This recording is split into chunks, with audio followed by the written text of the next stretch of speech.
Sir Raymond, testingin natin yung ano mo, 703 silver. So, actually, tinesting na to sa warehouse.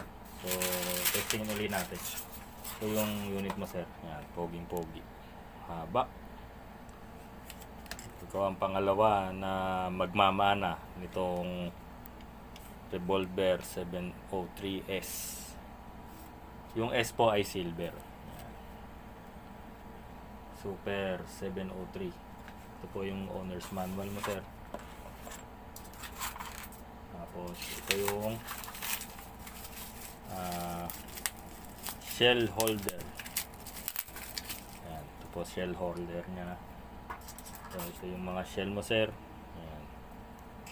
Dati may tindang ano kami nito, yung spare na shell. So naubos na.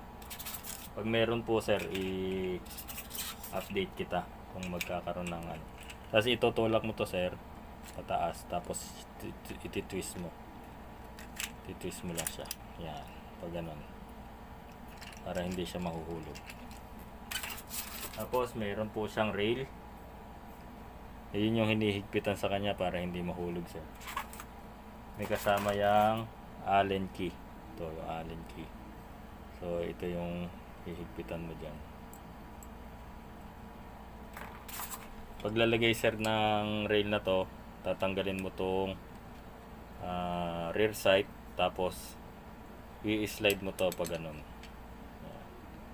Diyan siya nakalagay, kahit saan dyan sa pwesto. Ayan. Tapos hihigpitan mo ng Allen key yung dalawang tornilyo na yan.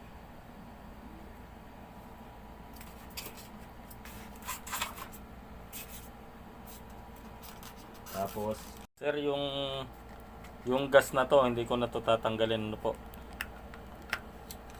Siya nga pala, pag nilagay mo yung gas,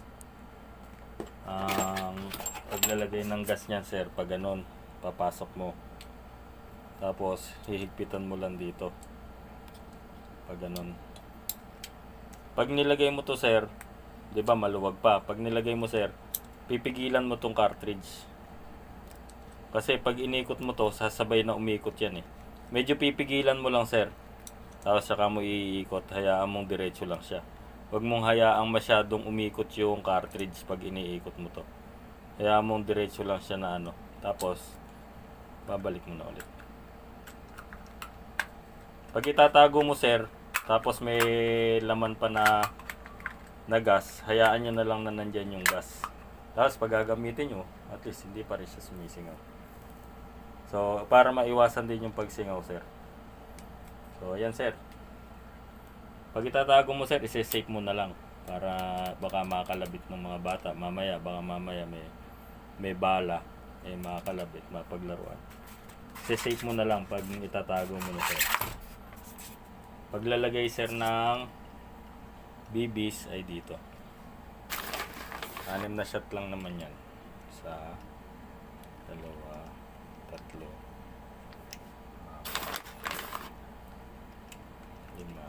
6. Yan. Babaon mo, sir. Yan, nakabaon yan.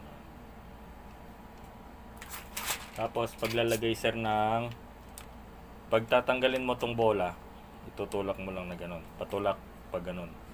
Tulak mo, tapos lalabas. Tulak mo lang dito sa kabila. Tapos paglalagay mo na to, sir. Yan, shoot mo lang.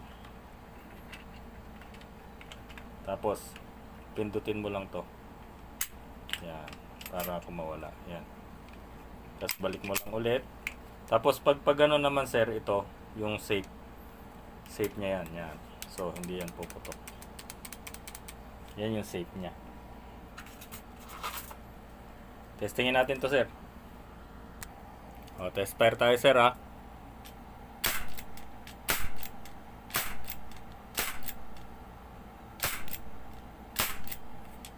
Yan. Lakas niyan, sir. Yan, o. Bigyan pa natin ng bala.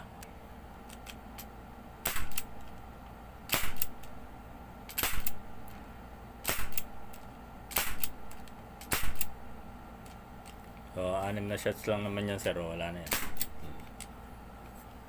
So, yan, sir, yung unit mo.